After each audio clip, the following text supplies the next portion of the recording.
Week, college students across the country are bringing photo frames, mini fridges, and their dogs. Most colleges and universities don't allow students to have animals within the residence halls. However, due to recent events within the past 3 years, this might be changing. Many institutions hold specific no-pet policies within their residence halls for many reasons. This includes the threats related to health and safety of other students, potential damage to property, financial and organizational burden to hall administrators, and the fundamental nature and purpose of residence halls. But what happens when a student with a disability requires the assistance of an animal to function and complete day-to-day tasks?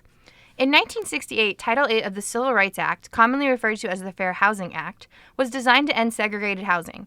In response to little change from the country, Congress passed the Fair Housing Amendments Act in 1988, which stated any housing made unavailable to persons because of race, religion, sex, national origin, familial status, or disability would be prohibited and considered illegal. Higher education institutions have understood and complied with the presence of service animals for students with disabilities. However, comfort animals are a more recent trend in university housing agendas. In March 2011, the Americans with Disabilities Act defined a service animal as a dog that is individually trained to do work or perform tasks for persons with a disability. Once used almost exclusively as guide dogs for individuals with visual impairments, today's service animals are well beyond the typical guide dog and can include animals assisting individuals with everything from peanut sensitivity to hearing impairments, autism, and even post-traumatic stress disorder. With this increased use of service animals, universities have also seen a rise in the use of therapy animals. Therapy animals, which are usually personal pets, serve their owners as goal-directed intervention animals. Typically, these animals have no training to complete the task assumed and can range in species.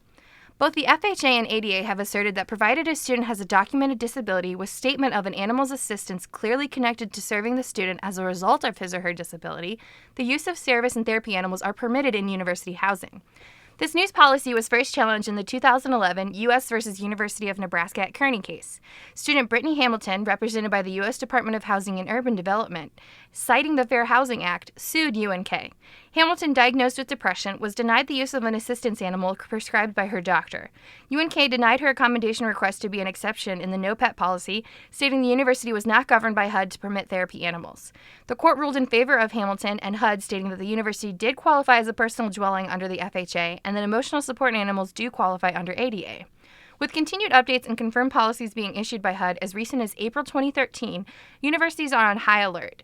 With litigation risk and questionable future implications at hand, campus administrators are educating themselves and taking necessary precautions. With this ongoing conversation about service and comfort animals, university housing being included in HUD policy enforcement, and student needs changing, many institutions will find themselves navigating the future with courage.